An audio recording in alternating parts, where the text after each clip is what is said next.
Okay, today we are going to be talking about ionic bonding. And our learning intentions for the lesson, we are going to name ionic compounds, write the chemical formula for the ionic compounds and complete a worksheet. And our success criteria for the end of the lesson, we will be able to correctly name ionic compounds, correctly write the formula and have them balanced, and complete the worksheet for homework. So some consolidation questions just so we remember what we're talking about when we start talking about ionic bonding and their compounds. Firstly, the question is define ionic bonding. So, ionic bonding occurs when metallic elements bond with non-metallic elements. The second question I've got here, what do the electrons do in an ionic bond? Electrons are completely transferred from one atom to another. This transfer of electrons forms ions, and ions with the opposite electrical charges are attracted to one another. My last question here today is, what structure do ionic bonds have? Ionic bonds have a crystalline solid structure called a lattice, which is held together by electrostatic forces.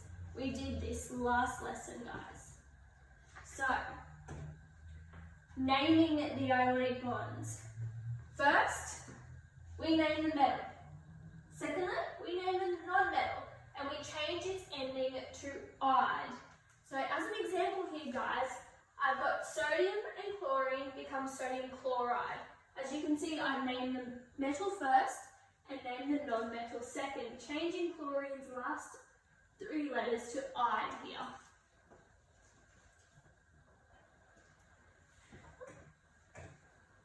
So, we can also have polyatomic ions. So, polyatomic ions means there's more than one atom in the ion. So, as you can see here, we've got acetate, which has got a carbon, hydrogen, and oxygen in it with an overall negative charge. Over here, we've got hydroxide, which is one of the more common ones, which is an oxygen and a hydrogen together with a negative charge. Other common ones we have down here are sulfate and sulfite. We also have nitrite, nitrate.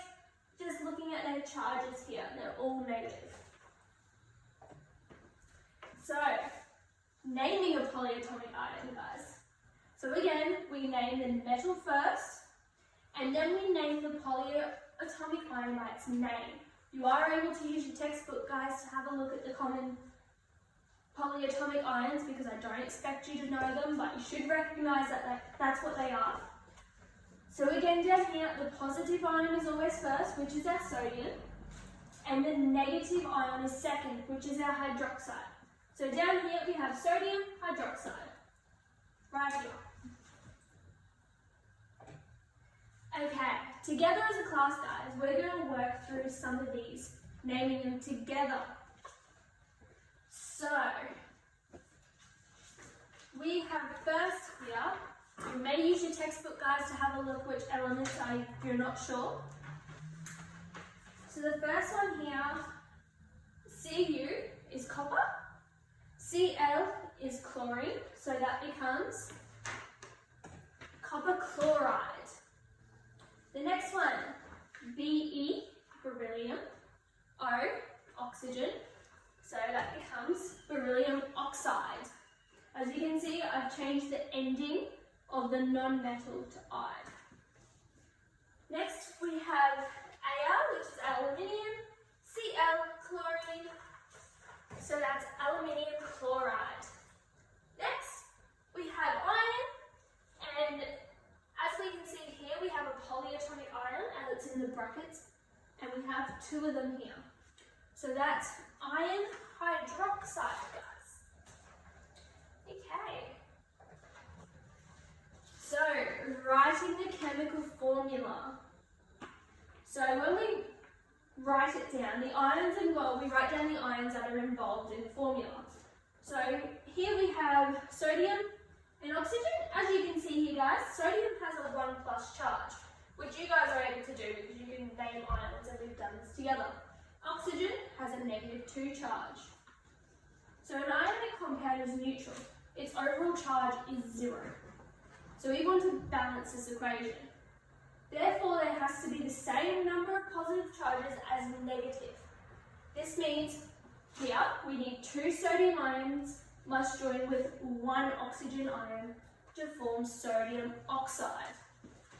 So as you can see here, I've got 2 sodiums and 1 oxygen. So we've got 2 positives and 2 negatives. Is that balanced? I think so. So therefore, the chemical formula is going to be sodium oxide. We are also able to do a crossover method. So if we were using this superscript here, which is a 1+, we can bring this down to the oxygen here down the bottom as a subscript. And we've got the oxygen, which is 2-. We cross it over and bring it down to the sodium 2 down here. As you can see, we use a subscript. If we were to use a big 2 in front here, that would mean a totally different thing. So we use a subscript here, which means we've got 2 sodiums and 1 oxygen. Okay, same with the polyatomic ions. So here we have magnesium oxide. So we've got 2 hydroxide ions joined up with 1 magnesium ion. So again here, I bring the 2 down to the hydroxide here. As you can see, I've used brackets to identify that there's 2 hydroxide. Not just, if I didn't have the brackets, it would just mean I have 1 magnesium, 1 oxygen, 2 hydrogen, which is not the case. We have 2 of them. And again here, I bring down the 1 here, but we assume there's only 1, so we don't need to write it. So just remember, we need to use the brackets when there's more than 1 polyatomic ion. Okay, we're going to name these ones together now, guys. So have a look at what we're doing. So first we have sodium carbonate. So, carbonate, having a look at our polyatomic ions, is CO2-. CO3-.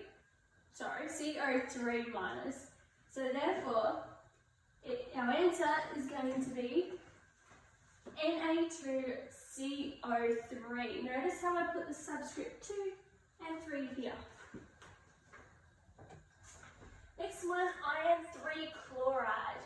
Chlorine has a 1 charge, 1 minus charge, and iron has a 3+ charge here, which they've told us. So the 3+ charge from the iron comes down here, and the chloride, we assume there's only 1, so we only need nothing here. Iron 2 chloride, same again. We use the 2+ charge down here, and iron chloride has a negative charge, so we don't need to write anything there. Titanium oxide is Ti4.